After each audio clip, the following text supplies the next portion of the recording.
Olá, eu sou o Roberto Cardoso e este é o podcast Histórias de Silêncio, conversas com meditadores. Hoje eu recebo aqui um professor de yoga, um meditador, um amigo, uma pessoa que faz muito por yoga educacional. Ele vai explicar para vocês que é o nosso querido Maurício Salem. Maurício, primeiro, muito obrigado por ter aceitado o convite e seja muito bem-vindo. Eu queria que você começasse se apresentando, para as pessoas te conhecerem melhor.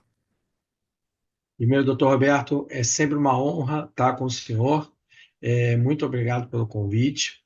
Obrigado a você. Meu nome é Maurício Salem, eu sou professor de yoga, psicomotricista, e eu atuo em escolas dando aula com projetos de yoga, meditação, há mais de 33 anos.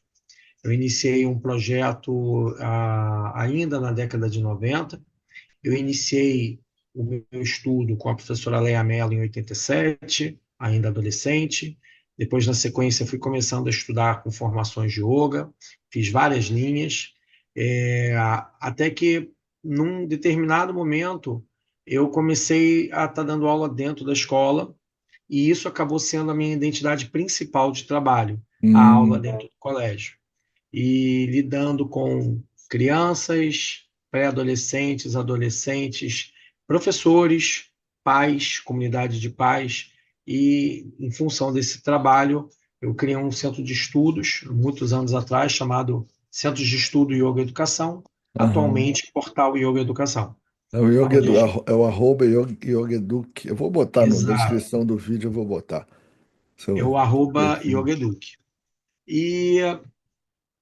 E bem, como é que eu posso falar assim, como foi minha história com a meditação, Sim, né? a história com a meditação. Ótimo, eu ia te perguntar isso É, agora.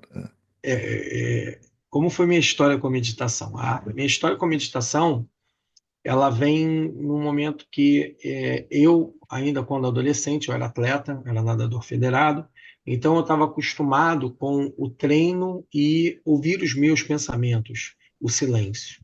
Hum, Tivemos uma experiência através de um dos psicólogos do clube que fazia uma intervenção com os atletas, né? Então ele trabalhou com a equipe uma experiência de relaxamento aham. antes da gente ir para o treino. E foi uma experiência, para mim, foi maravilhoso. Meu técnico não gostou muito porque a equipe caiu relaxada demais na água, Ah, rendeu. Mas aquilo foi tão, aquilo me fez uma conexão na hora do nado que me chamou muito a atenção, que é exatamente aquele momento entre a respiração e o silêncio. A minha prima, ela fazia yoga com a professora Leia Mello, perto aham. de casa, a gente morava no mesmo prédio. Por sinal, o doutor Roberto, que está aqui, em 2005, 2006, se não me engano, Tive lá, em você Copacabana. teve em Ipanema, Ipanema, Ipanema, sim, na no Visconde de espaço. Pirajá, Isso, Academia, espaço da professora isso, Leia. Academia Brasileira de Yoga, que foi assim uma palestra maravilhosa, que literalmente a gente teve que o porteiro veio no prédio e falou assim: olha, eu estou fechando o prédio, já são 10 horas, a palestra estava programada para terminar às, às 8. Só que as pessoas foram perguntando, mais de 80 pessoas numa sala que não cabia, né, não cabia isso, e o doutor Roberto, com muita paciência, o senhor tinha acabado de apresentar a sua tese, e, Hum, nossa, foi assim, aquilo foi maravilhoso. Então, com a professora Leia, eu comecei todo um trabalho voltado à área de meditação, né? uhum. E a professora tinha duas linhas de trabalho, a meditação guiada e a meditação em total silêncio, Ah, com uma questão da âncora respiratória, né? certo, aham. Só que eu não tinha a explicação e o repertório como o senhor apresentou naquela vez que eu conheci o senhor em 2005, na Uhum. Conferência Carioca de Yoga, e eu falei assim, graças a Deus eu tive essa palestra com o doutor Roberto, porque ele conseguiu organizar totalmente as várias linhas de meditação que Hum. eu já tinha pesquisado. Então, eu tinha feito meditação clássica com a professora Leia, sim. Depois eu tinha feito meditação em cima do Vipassana. Subpastas, Depois eu tinha feito um trabalho em cima de meditações dinâmicas, com o grupo dinâmicas do Monte Osho, Osho. sim. Depois eu fui para o trabalho também da Lauter Yoga, do Yoga do Riso, que também é um Hum, paralelo dentro das meditações dinâmicas. hum, Porém, o que que acontecia? É, eu tinha uma desconexão muito grande entre a prática meditativa e a prática física. E eu hum, sentia um pouco essa diferença como praticante e como aham, aluno. E isso é assim, a partir de 2005, quando eu tive contato com a sua definição operacional, facilitou em muito poder fazer essa integração para mim como aluno, né? E para mim como professor, porque eu hum, na escola eu precisava achar esse ponto para os alunos, né? Então, para hum. mim, assim, é, A foi um, chegada do loop operacional, né? exatamente foi com a chegada do loop operacional, porque dentro da escola, a meditação ela é uma coisa extremamente pragmática. Aham, Então, nós temos que ter uma visão muito clara. A âncora dentro da respiração, respirações uhum, para desenvolver o foco, uhum, respirações para trabalhar a relaxação. Para quê? Para que uhum, esse praticante ele possa usar também a prática operacional da meditação para uhum, preparar o sono, né? E aí a gente uhum, foi analisando tanto as fisiopatologias quanto psicopatologias mais comuns dentro da escola, uhum, e uma dos grandes vilões que atrapalham muito o desenvolvimento e o processo de estudo é exatamente os distúrbios do sono, o pouco tempo de sono. Então a gente uhum. acabou indo muito de forma pragmática e o protocolo operacional ele é muito importante, por quê? Porque ele faz essa ponte dentro do campo da educação. Então, para mim, eu tenho um período da minha vida antes da meditação e depois da meditação. É isso que eu queria pedir para você contar, exatamente puxar essa parte. Que aconteceu com você? Que efeitos você percebeu que houve com você? Como foi para você meditar? Se você falasse, olha, os dois principais efeitos da meditação para mim, em mim, foram esses. Quais seriam esses dois efeitos?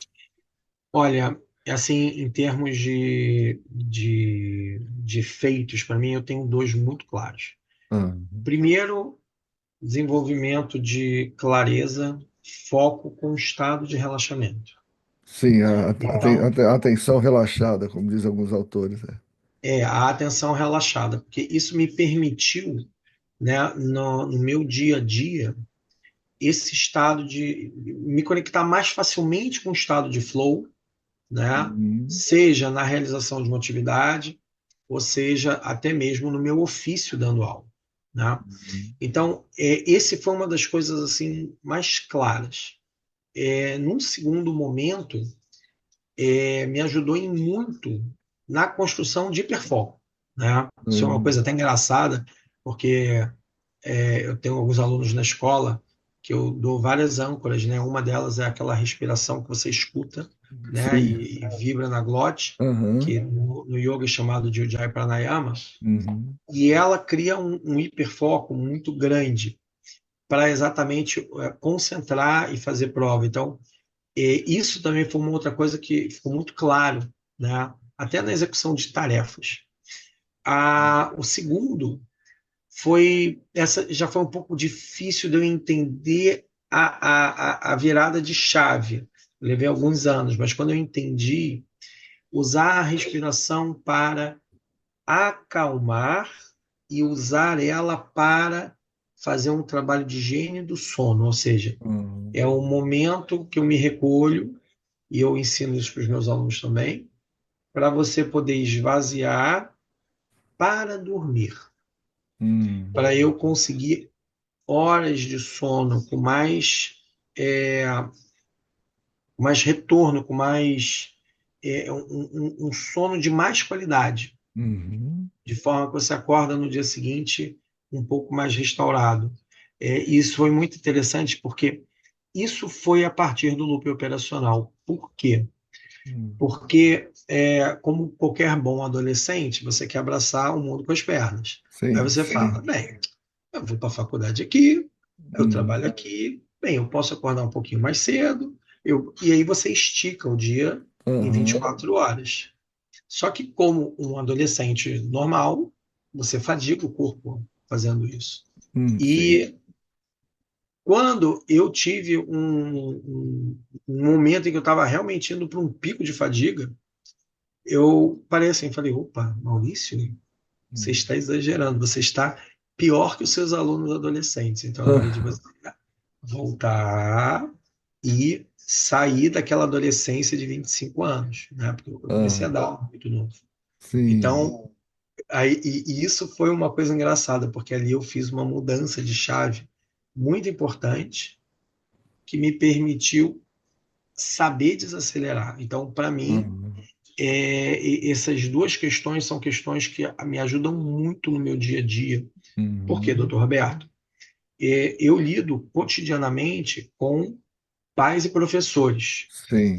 E uma das questões mais alarmantes para os professores é exatamente essa questão dessa não regulagem do sono e Uhum. não saber trabalhar com os alunos para pequenos exercícios respiratórios para desenvolver foco, né? Uhum. Então, eu trabalho muito com esse ensino com eles também, para eles Sim. poderem relaxar, porque a maioria dos problemas que eles apresentam, o grande disparador é distúrbios do sono. Sim, sim, sim. O sono, se você não dorme bem, você não consegue nem meditar bem. O sono é.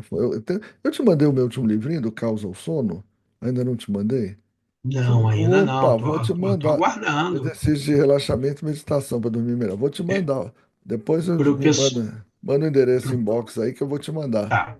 Pode Para o deixar. pessoal que está ouvindo o podcast, desculpa te cortar, doutor Roberto, mas o É. pessoal que está ouvindo o podcast, doutor Roberto, ele é assim, os livros dele são referências para a gente aqui no portal, que é exatamente literatura obrigatória, porque o pessoal está aqui, está tudo aqui, de uma forma clara, pragmática, objetiva, e isso ajuda a gente no dia a dia dentro da escola. Então, Vou te mandar o livrinho. por Mas favor, vamos falar agora, você que é um professor de yoga, você é um instrutor de meditação também, você instrui muita gente. O que que você diz para quem está nos ouvindo e fala, olha, não consigo, minha mente é muito agitada para meditar, estou tentando, não consigo. Eu queria saber, geralmente, o que está pegando nessas pessoas, na sua experiência aí, instruindo, e o que que você falaria para elas agora? Elas estão nos ouvindo agora, o que que você diria para elas? meditação é um hábito, tá? Às vezes os estereótipos, né, ligados ao meditador, que ele vai achar um lugar calmo, que vai ter músicas de fundo, que o Hum. céu vai se abrir, às vezes é um pouco exagerado. Uhum. Então, você pode trabalhar em, assim, desde que você ache um canto para você parar, você comece 5 minutos, que você alongue esses 5 minutos em 10. Tipo, é como se fosse beber água e ir no banheiro. Você vai, em um determinado momento, construir essa disciplina interna para você fazer essa reconexão consigo mesmo, de forma Uhum. que você se desconecte da noia dos pensamentos ruminantes. Ou Uhum. seja, eu achar um tempo na rotina para mim, aonde você para, você fecha os olhos. Então, assim, a maior dificuldade no início era que eu queria preparar tudo para vou meditar. Depois eu Uhum. vi que eu não precisava disso. Acordava, estava ok. Às vezes eu estava no chão, às vezes eu estava na cadeira. Eu alinhava a coluna e simplesmente criava o meu foco e fazia o exercício. Simples. Uhum. E, com o tempo, passei também a levar isso para o momento antes de dormir, criando pequenas rotinas Uhum. com a meditação para antes de dormir, principalmente pouco sentado na cama, para eu esvaziar a ruminação do pensamento para conseguir dormir. Então, você coloca na rotina. Quer ver uma outra muito importante que ajuda? Hum, Antes de comer, eu falo para os meus alunos: não come o prato com a visão, come com o sentido do olfato e do paladar. Então, antes de começar a comer, para, fecha os olhos, respira 30 segundos, sentindo o cheiro da comida. uhum. Come devagar, sentindo. E é você colocar o olhar do meditar na rotina. Trazer esse exercício de presença, né, para tudo, essa presença que é tão bonita, né, que a meditação ensina, a gente pode trazer esse exercício da presença para tudo que a gente faz. É verdade. Bom, então entendemos isso, vimos a história do Maurício. O Maurício tem uma live aqui no meu canal do YouTube que chama-se Meditação para Crianças, com crianças ou para crianças. O Maurício participou, ele é uma das referências de meditação na escola e na educação aqui do país, é uma pessoa que tem décadas de dedicação a isso, e a gente conhece muito esse trabalho dele, que é um trabalho incansável dele em prol das crianças. Então é muito legal, Maurício, ter você aqui. Você é uma pessoa admirável e alguém que vai deixar um legado. Fique tranquilo em relação a isso do seu coração. Você vai deixar um legado pelo tanto que você faz aí pelas crianças, pela educação. Eu queria que você deixasse uma mensagem final. Quem está te ouvindo, qual seria a mensagem final? Aquela mensagem do coração vinda do Maurício. Vinda do Maurício. Primeiro, você precisa achar esse lugar da tranquilidade que existe dentro de você. E meditar é a forma que você vai esvaziando e achando esse foco e permitindo que a beleza da sua alma, essa linguagem divina da alma que está aqui dentro de você, ela simplesmente ela se revela, ela aparece. Basta você utilizar essa conexão do estado de plenitude que existe no momento em que você consegue esse relaxar interno. Então, a ação de meditar é uma ação simples. Essa busca por esse relaxar interno, ela promove muito essa conexão com a essência divina, o que também o Gardner chama de inteligência existencial espiritual. Uhum. Então, use essa ferramenta para que você, no seu dia a dia, esteja mais conectado com a sua essência, com a sua família, com seus filhos, com seus amigos, e você possa viver uma vida mais presente e plena, um pouco afastado desse frenesi que às vezes a vida quer empurrar para a gente. Então você é dono da sua própria capacidade de se dar limite. Então meditar ela é algo assim extremamente libertador. Perfeito, ótimo, ótimo, ótimo. Como eu costumo dizer, aprenda a descansar em você, né? As pessoas têm uma amnésia de paz. E a recuperação dessa amnésia de paz passa exatamente pelo que você falou. Gostei, achei muito legal a tua mensagem inspiracional. Maurício, querido, muito obrigado por ter aceitado o convite. Muito obrigado por estar aqui. Mais uma vez, parabéns pelo seu trabalho. E quando eu for ao Rio, eu te aviso para te dar um abraço pessoalmente de novo, tá bom? Ô, doutor Roberto, estou aguardando, saudade do senhor. O senhor é uma pessoa muito querida aqui. Minha esposa também está te mandando um abraço e toda a Obrigado. tropa daqui de casa. Manda um beijo para todo mundo. Vamos dar um tchau, tchau, pessoal. Obrigado. Tchau, Tchau, tchau. pessoal.